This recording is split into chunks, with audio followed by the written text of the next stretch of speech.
द्वितीयं तस्मावलिप्तं सतिषु प्रवर्णं पद्मासनस्थं सुखदं मुनीन्द्रं वाकाय चित्तैः सततं भजेयम्। गुरुर्ब्रह्मा गुरुर्विष्णु गुरुर्देवो महेश्वर गुरु साक्षात् परं ब्रह्म तस्मै श्री गुरवे नमः। ज्ञानमूलं गुरोर्हि पूजामूलं गुरोपदं मन्त्रमूलं गुरोर्वाक्यं मोक्षमूलं गुरोकृपा। ओम नमः चंडिकाय ओम परमात्मने नमः।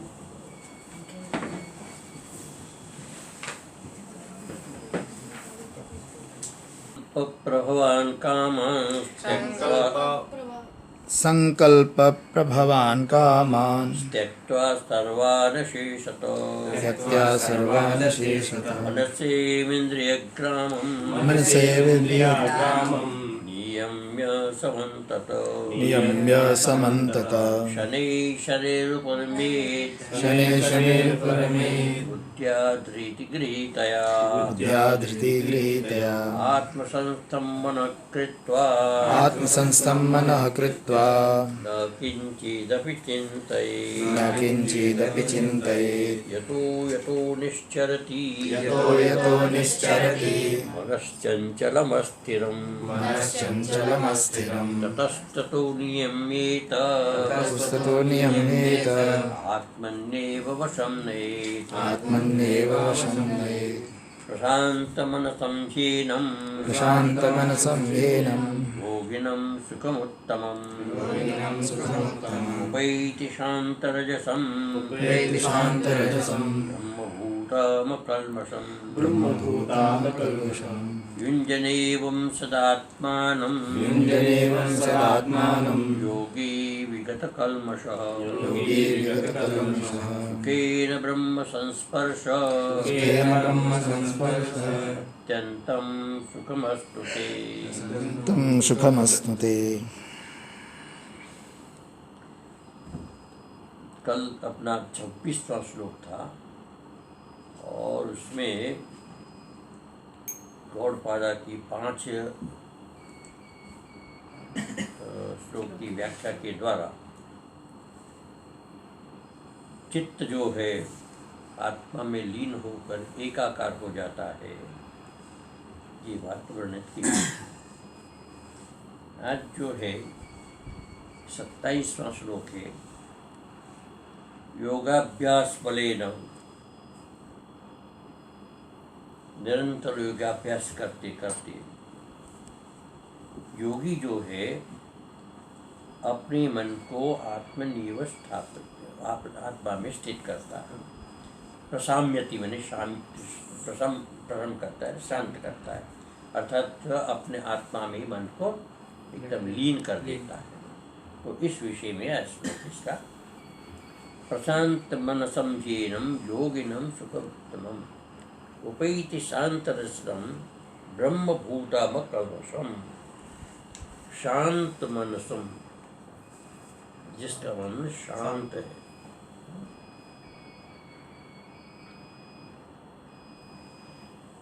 अत्यंत शांत चित्त जिसका मन, और शांत रजसम अर्थात शांत हो गया है रजोभाव जिसका। शांत रसम शांत हो गया है, रजोभाव जिसका। अकल्मषम तमः भाव जिसका शांत हो गया है, ऐसा। अर्थात रज और तम, इसका मतलब रज का मतलब विक्षेप और तम का मतलब लय, दोनों समझो के समाप्त हो गया है।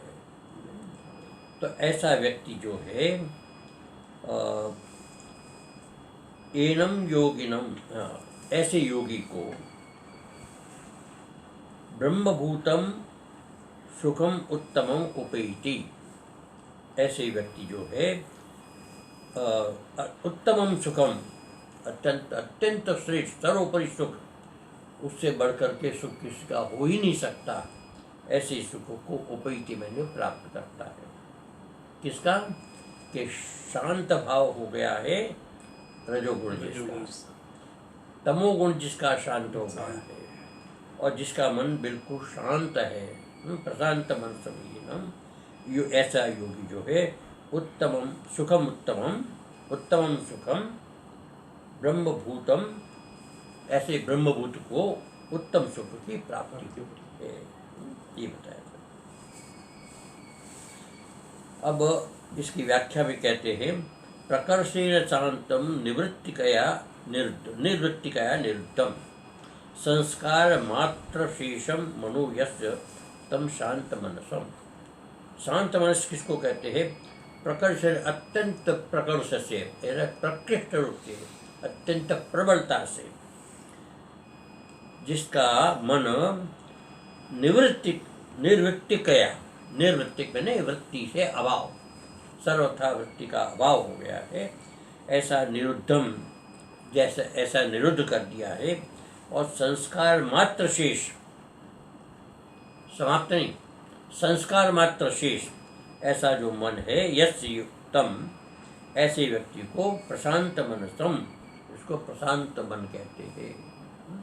मन संस्कार मात्र हो, यानी कि उसकी क्रियाशीलता न हो। एक होता है संस्कार जो है वो स्थायी रहता है, क्रियाशील नहीं होता। जैसे हमारे जीवन के अंदर कितने संस्कार होंगे, हमारे जीवन के अंदर कितने संस्कार होंगे, अनंत संस्कार है, लेकिन सब क्रियाशील नहीं है।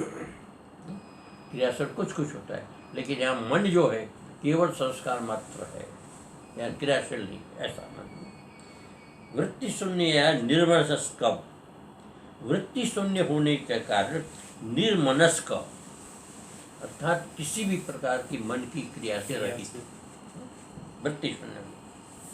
निर्मनस्कत्वे हेतु गर्भम विशेष द्वयम, निर्मनस्कत्व अर्थात मन जो है बिल्कुल शांत है, सब प्रकार से निवृत्त है जिसके वृत्तियां, ऐसे हेतु गर्भ दो विशेषण इसके अंदर दिए गए, एक शांत रजसम और अकल्मषम।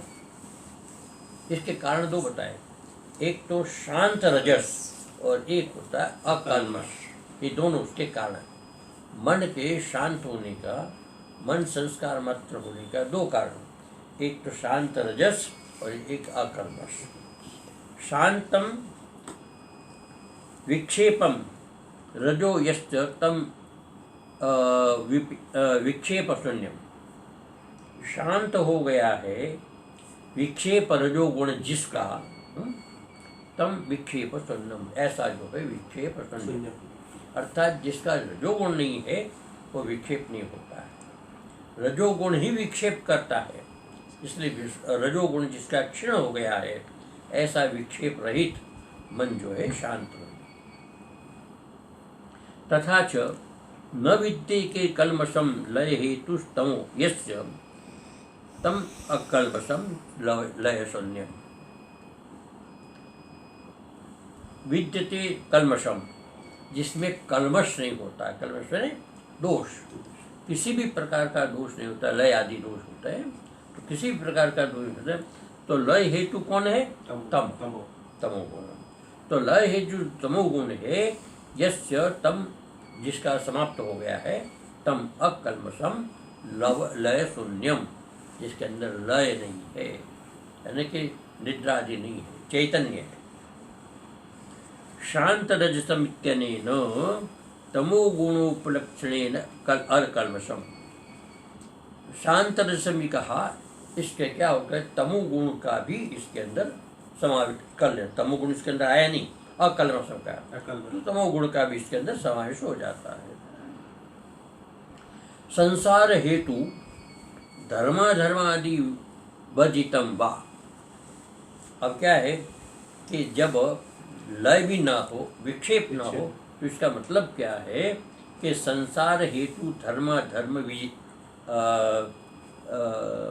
वर्जितम, धर्म और अधर्म, संसार का कारण होता है धर्म या अधर्म, यानी धर्म या अधर्म, धर्म या अधर्म दोनों से एक नहीं, दोनों, संसार का कारण दोनों है। जब तक संजय मतलब हम लोगों का जीवन है, हमारे लिए संसार है, तो हमारे में केवल धर्म है ऐसा नहीं है, अधर्म भी, और केवल अधर्म है ऐसा भी नहीं, धर्म भी। हमारा जीवन जो है जड़ चेतन गुण दोषमय विश्व के करतार, जड़ और चेतन, धर्म और अधर्म। जड़ हो गया अधर्म और ये धर्म हो गया चेतन। तो जड़ चेतन गुण दोष सारा संसार इसी से बनता है। तो धर्म अधर्म दोनों से इस संसार की रचना है। तो जो दोनों वर्जित हो जाता है, दोनों समाप्त हो जाता है रजोगुण तमोगुण से, तो शेष केवल जो है सत्वगुण रहता है, शेष सत्वगुण का। ब्रह्मभूतम ब्रह्मेव सर्वमिति, सब कुछ ब्रह्म परमात्मा स्वरूप है ऐसा अनुभव होता है। निश्चय न समम ब्रह्म प्राप्तम, इस प्रकार से निश्चय से समम ब्रह्म प्राप्तम जीवन मुक्तम योगिनम, ऐसे व्यक्ति को जीवन मुक्त योगी कहते हैं। एवं उक्तेन प्रकारेण श्रीधर, एवं जो है ना, ये जो कहा है प्रकारेण, इस प्रकार से, ये श्रीधर स्वामी का विचार है। उत्तम निरतिशयम, उत्तम मैंने निरतिशयम सुखम उपगच्छति, ऐसा व्यक्ति योगी जो है निरतिशय सुख को प्राप्त होता है। मनस्तद्वृत्त्योरभावे, मनस्तद्वृत्त्योरभावे सुषुप्तौ स्वरूप सुखाविर्भाव प्रसिद्धि। क्या होता है, सुषुप्ति में मन की वृत्ति होने के कारण सुखानुभूति होती है। सुषुप्ति में मन की वृत्ति होने के कारण, मन में अविद्या, अविद्या की वृत्ति होने के कारण वहाँ सुख की अनुभूति होती है। मनस्तद्वृत्तयो अभावे, मन और उसकी वृत्ति के अभाव में सुषुप्ति में स्वरूप सुख आविर्भाव प्रसिद्धि, अपने स्वरूप के आविर्भाव की एक अनुभूति होती है।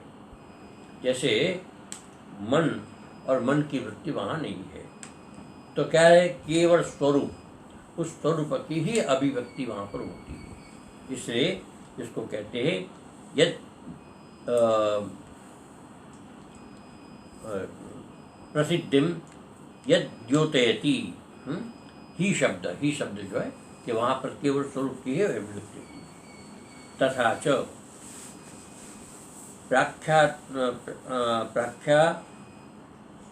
प्रव्याख्यातम सुखम अत्यधिकम यत्तद्बुद्धिग्राह्यम अतीन्द्रियम, ये श्लोक था ना पीछे, उसमें इस विषय को विस्तार से बताया गया था। अब इसके बाद दूसरा श्लोक आता है, वो श्लोक थोड़ा सा लंबा है, इसके बाद लगी। उक्त सुखम योगिन स्फुटीकरोति, ये जो योगी है, योगी का जो सुख है उसको स्पष्ट कर, स्फुटीकरोति मैंने विस्तार से बताते हैं कि कैसे ये योगी अत्यंत सुखी होता है, अत्यंत निरतिश सुख की प्राप्ति होती है। युञ्जिदेवं सदात्मानं योगी विगत कल्मषो, सुखेन ब्रह्म संस्पर्शमत्यन्तं सुखमश्नुते। इस प्रकार एवं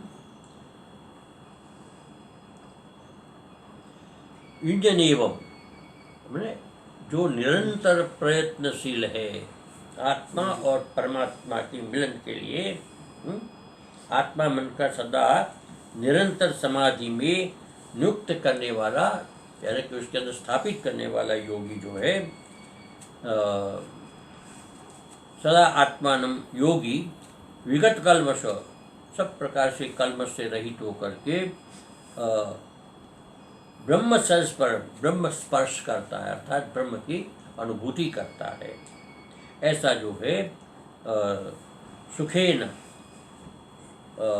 अत्यंतम सुखमस्मृते, सुखपूर्वक अत्यंत मैंने जो निरतिश सुख है उस सुख का अश्नुवंती मैंने उपभोग करता है, सुख को प्राप्त करता है।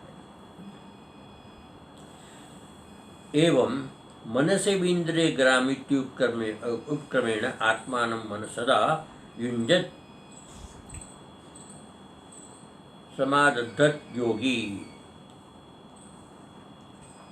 मनसेन्द्रिय ग्राम, ये पहले आया था, मनसेन्द्रिय ग्राम उक्त क्रमेण, इस प्रकार के क्रम से आत्मानं मैंने मन को, आत्मा मैंने मन को, सदा युंजन उसके अंदर प्रयत्न करता है समाधत योगी। योगेन नित्य संबंधी विगत कल्मषो विगतमल, योग के द्वारा नित्य संबंधी, जो नित्य उसका आत्मा के साथ संबंध, उस प्रकार से विगत कल्मष, सब प्रकार से कल्मष से रहित होकर के, संसार हेतु धर्म रहित, संसार का हेतु धर्म और अधर्म दोनों से रहित होकर के, सुखेन अनायासेन ईश्वर परिधानेन, ईश्वर परिधान दो, सुखेन अनायासेन, इस प्रकार का साधन करते हुए और साथ में ईश्वर परिधाना सर्व अंतराय निवृत्तिया, सब प्रकार के अंतराय की निवृत्ति करते हुए, अंतराय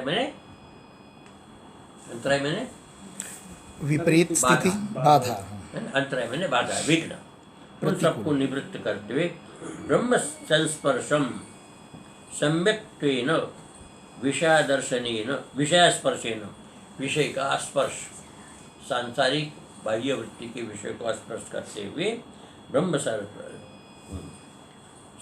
ब्रह्मणः स्पर्शात्, ब्रह्म के स्पर्श से अर्थात उसके साथ तादात्म्य करते हुए, स्पर्श में तादात्म्य, यहाँ पर जो है ब्रह्मण स्पर्श तादात्म्यम, जिसमें मन और आत्मा एक हो जाते हैं, ऐसा तादात्म्य संस्थित तस्मिन्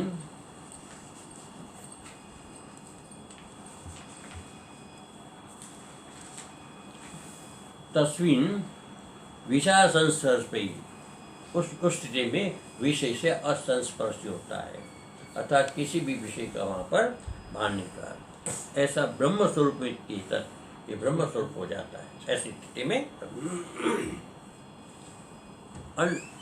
अत्यंतम सर्वान अंतरान परिच्छेदान अतिक्रांतम, सब प्रकार के अंतान परिच्छेदान, जो दोष है, इन दोष को अतिक्रमण करके निरतिशय सुखम आनंदम अश्नोति, प्राप्त करता है, सर्वतो वृत्ति निवृत्तिकेन, सब प्रकार की वृत्ति की निवृत्ति होने पर ऐसे चित्त से लय विक्षेप लक्षणम अनुभवति, लय और विक्षेप लक्षणम अनुभवति, लय और विक्षेप के अनुभव लक्षण को अनुभवति में समझता है कि ये लय है, ये अनुभव है, और इस प्रकार की वृत्ति से वो सारे का सारा हटा देता है। विक्षेप वृत्ति सत्वात्, क्योंकि विक्षेप में वृत्ति होती है, जब विक्षेप होता है तो वृत्ति होती है, जब ये ध्यान में होता है तो विक्षेप की वृत्ति वहां पर होती नहीं है, तो विक्षेप होता नहीं। लय मनसो स्वरूपा असत्वात्, लय जो होता है तो मन की वहां पर अस्तित्व नहीं होता है। लय मैंने सुषुप्ति में मन का अस्तित्व नहीं होता है, मन की स्थिति नहीं होती, तो दोनों चीज जो है आ जाती है। सर्ववृत्ति शून्य न, सब प्रकार की वृत्ति से शून्य, सूक्ष्मेण मनसा, अत्यंत सूक्ष्म मन से सुखानुभव समाधौ इत्येव, सुख की अनुभूति करता है समाधि में, अर्थात केवल और केवल आत्मा ही रहता है, और चित्त जो है अत्यंत सूक्ष्म रूप से वहाँ पर इसका अनुभव करता है, और चित्त वहाँ पर समाप्त हो जाए तो फिर अद्वैत हो जाए, फिर वापस आने की जरूरत नहीं पड़ती। लेकिन समाज से उत्थान होता है, इसलिए चित्त वहाँ सूक्ष्म रूप से रहता है। अत्र अनायासेन इत्य अंतराय निवृत्ति रुक्ता, ये इसमें कहा ना, अनायासेन, अनायास बिना प्रयास से, इसके अंदर मन जो है स्थिर हो जाता है। तो उसमें जो है अंतराय रहित न, अंतराय जो है उसको रहित होकर के अंतराय निवृत्ति रूपा अंतराय जो है इसके अंदर समाप्त हो जाते हैं। बताए तेज अंतराय दर्शिता योग सूत्रेण, ये जो अंतराय है योग सूत्र में यहाँ पर दर्शाए गए हैं। 9 अंतराय है। व्याधि, स्त्यान, संशय, प्रमाद, आलस्य, विरति, भ्रांति, दर्शनालब्ध भूमिका, अनवस्थितत्वानि चित्त विक्षेपास्ते अंतरायः, ये चित्त को विक्षेप करने वाले अंतराय है। 9 बाधाएं हैं। तो इसमें क्रम से बताते हैं। चित्तम विक्षिपन्ति योगात अपनयन्ति, चित्त का विक्षेप करता है अर्थात योग से दूर करता है। ये जो अंतराय है ना वो इस प्रकार दोष जो है योग से हमको हटाता है, दूर करता है। चित्त विक्षेपा योग प्रतिपक्ष, चित्त विक्षेप जो है योग के प्रतिपक्ष है अर्थात शत्रु है। प्रतिपक्ष में शत्रु है। संशय भ्रांति दर्शने तावत वृत्ति स्वरूपयः वृत्ति निरोधेन साक्षात प्रतिपक्षो, संशय और भ्रांति ये 2 इसके अंदर है। संशय आया ना, ये व्याधि, स्त्यान, संशय, प्रमाद, आलस्य। तो संशय भ्रांति 2 है, भ्रांति दर्शन और संशय, ये 2 जो है। संशय भ्रांति दर्शनेन तावत वृत्ति रूपतया, ये वृत्ति रूप है, ये दोनों की वृत्ति होती, बाकी की वृत्ति नहीं होती। एक प्रकार का गुण होता है, गुण की वृत्ति नहीं होती। गुण वृत्ति निरोधस्य साक्षात प्रतिपक्षो, वृत्ति के निरोध में साक्षात प्रतिपक्ष है। इसका मतलब वृत्ति निरोध में ये दोनों संशय और भ्रांति साक्षात प्रतिपक्ष है, मतलब दुश्मन है, शत्रु, विरोधी है। व्याधयादयस्तु सप्त, व्याधि आदि जो 7 है, वृत्ति सहचरितया, वृत्ति का सहयोगी होकर के, वृत्ति का सहयोगी होकर के तत्प्रतिपक्षा इत्यर्थ। ये 7 जो है वृत्ति का सहयोगी रूप से वो प्रतिपक्षी अर्थात बाधक है। व्याधि धातु वैषम्य निमित्तो विकारो ज्वरादि, व्याधि किसको कहते हैं? धातु के वैषम्य से होने वाले जो विकार है ज्वर आदि, उसको व्याधि कहते हैं। धातु क्या है?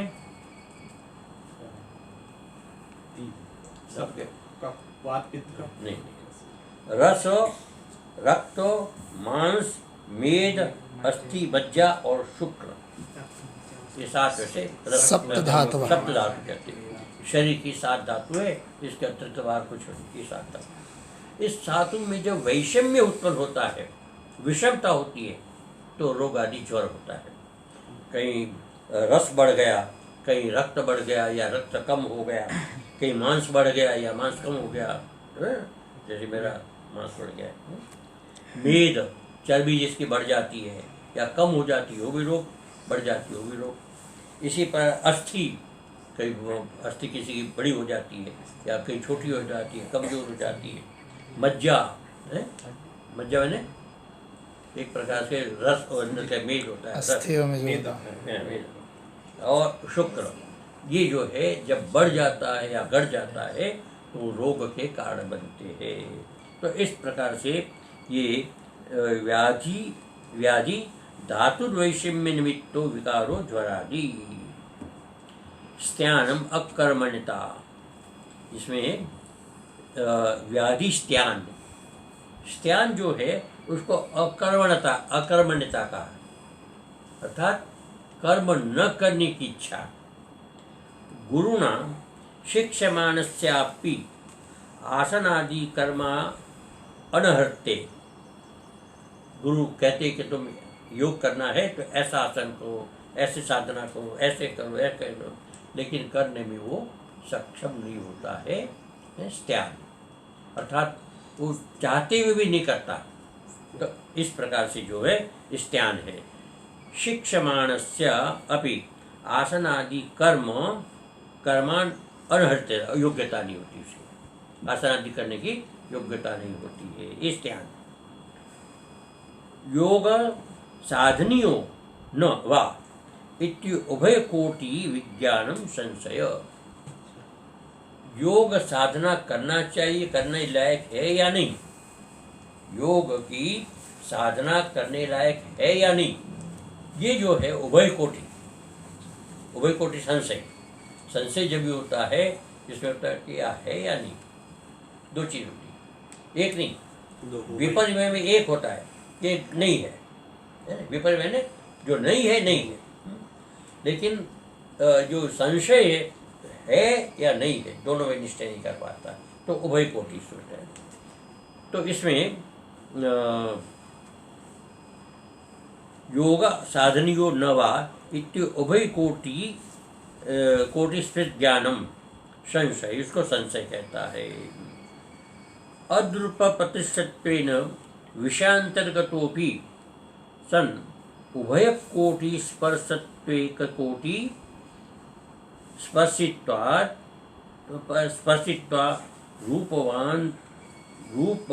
रूपावांतर विशेषो वेक्षमाण विपर्याद भेदो उक्त।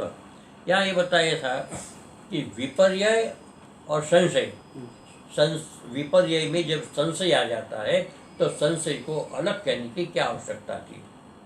तो इसमें बताया है कि विपर्य जो है एक कोटिक है और संशय जो है द्विकोटिक है।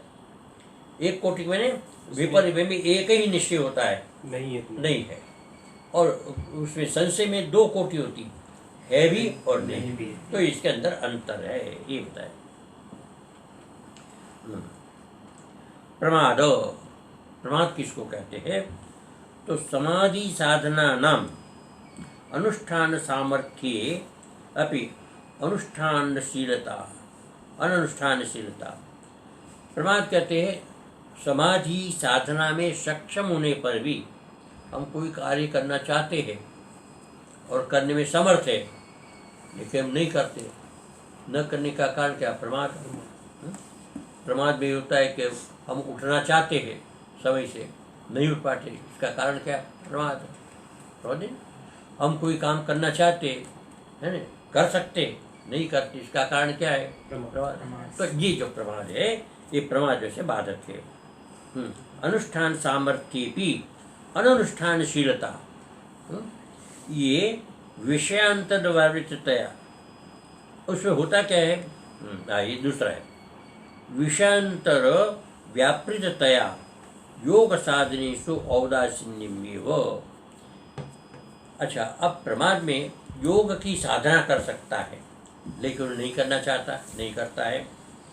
और विषयांतर व्यापृत, जो हम करना चाहते हैं उससे अतिरिक्त किसी और चीज में हमारी रुचि होती है, वृत्ति होती है, तो योग साधन में ये इस प्रकार की औदासीन्यता आती है। योग साधन में उदासीनता आती है, उसका नाम ये प्रमाद है। आलस्य सत्याम औदासीन्य प्रच्युतौ कफादीना तमसा च कायचित्तयोर गुरुत्व। आलस्य का कारण क्या होता है? सत्याम अपि औदासीन्य प्रचुरतो, औदासीन की प्रचुरता से। तो क्या कारण है उसका? तो कफादीना तमसा वा, आलस्य में दो चीजें, या तो कफ पित्त वात पित्त कफ आदि प्रभावित करता है, उसमें आलस्य होता है। जिसको वात बहुत होता है उसमें आलस्य होता है, जिसमें पित्त बहुत होता है उसको आलस्य होता है, जिसमें कफ बहुत होता है तो उसमें आलस्य, काम करने की इच्छा नहीं होती है, जैसे जुकाम हो जाता है। और दूसरा था तमसा, तमोगुण की अभिवृद्धि से वहाँ पर आलस्य आती है। जैसे रात को उठना होता है नहीं उठता है, क्योंकि तमोगुण है, निद्रा तमोगुण है। अब तमोगुण की प्रागाढ़ता के कारण निद्रा नहीं खुलती। इच्छा होती है कि सुबह में 4 बजे उठेंगे, नहीं उठ पाते। तो इस प्रकार से जो है इसको आलस्य कहते हैं। तच्च व्याधित्वेन प्रसिद्धमपि योग विषय प्रवृत्ति निरोध, ये व्याधि के रूप में आता है। आलस्य भी जो है एक व्याधि, व्याधित्वेन अप्रसिद्धमपि योग विषय प्रवृत्ति विरोध, योग विषय में ये प्रवृत्ति में बाधक है, बाधक है। अविरतिश्च चित्तस्य विषय विशेष एकांतिको अभिलाष। अविरति, अब अविरति का क्या होता है कि योग हम नहीं करते, लेकिन योग के अतिरिक्त किसी विषय में रुचि हमारी हो जाती है। अविरतिश्च चित्तस्य विषय विशेष, किसी और विषय में जो चित्त की प्रवृत्ति होती है उसको एकांत को अभिलाषा, उसमें ही उसकी अभिलाषा होता है, वही उसको करने की इच्छा हो, उसको कहते हैं अविरति से। भ्रांति दर्शनम योगाभ्यास साधने तत्साधनत्व बुद्धि तथा तत्साधने पी साधनत्व बुद्धि। भ्रांति किसको कहते हैं? भ्रांति कहते हैं कि योगाभ्यास साधने, योगाभ्यास के जो साधन है उस साधन में तत्साधनत्व बुद्धि, असाधने, योगाभ्यास का साधन ना हो, उसमें साधनत्व बुद्धि हो जाए। योगाभ्यास का साधन नहीं है, लेकिन वो मान लेते हैं कि ये योगाभ्यास का साधन, वो करने लगते हैं। जैसे ध्यान करना होता है, तो ध्यान करने की जगह पर हम आंखें बंद कर बैठ जाते हैं और नींद आने लगती, तो हम कहते ये योगाभ्यास है। होता है ना सर, ध्यान करते हैं, लेकिन ध्यान में मन को एकाग्र करके परमात्मा में लगाना होता है, और परमात्मा में न लगा करके सुषुप्ति में या तंद्रा में चले जाते, वो सब ये होता है। साधन जो नहीं है उसे साधन तो बुद्धि होना तत्साने। तो ये और साधन तो बुद्धि में तत्साधने अपने असाधनत्व, उसका साधन है उसमें असाधन की बुद्धि हो जाना, विपरीत, उसको कहते भ्रांति। और एक आया अवलब्ध भूमिकत्वम समाधिर भूमि एकाग्रतया अलाभ। समाधि में एकाग्र रूप से जो लाभ नहीं होता है, और क्षिप्त मूढ़ विक्षिप्त रूपमिति यावत। अलब्ध भूमि क्या होती है कि समाधि हम करते हैं, लेकिन उसको प्राप्त न हो करके हम क्षिप्त में चले जाते, मूढ़ भूमि में चले जाते, विक्षिप्त भूमि में चले जाते, तो इस प्रकार से उसको अलब्ध भूमिकत्व कहते हैं। अनवस्थितम लब्धायामपि समाधौ भूमौ। अवस्थिति, समाधि भूमि प्राप्त होने के बाद भी प्रयत्न साइथल्य ने, प्रयत्न की शिथिलता होने के कारण चित्त से तत्र प्रतिष्ठितम, चित्त वहाँ पर प्रतिष्ठित नहीं हो पाता। इसको कहते अनवस्थिति। एते चित्त विक्षेपा नव योग मला योग प्रतिपक्षा योगांतराया इति अभिधीयन्ते। ये जो है नव है, चित्त विक्षेप करने वाले हैं, योग के मल है, मल दोष जिसको कहते हैं, नव एक योग के मल दोष है, योग प्रतिपक्षा योग के विघ्न है, विघ्न योग के अंतराय है। एते अंतराया इति अभिधीयन्ते, ऐसा कहा जाता है। ओम पूर्णमदः पूर्णमिदं पूर्णात् पूर्णमुदच्यते पूर्णस्य पूर्णमादाय पूर्णमेवावशिष्यते।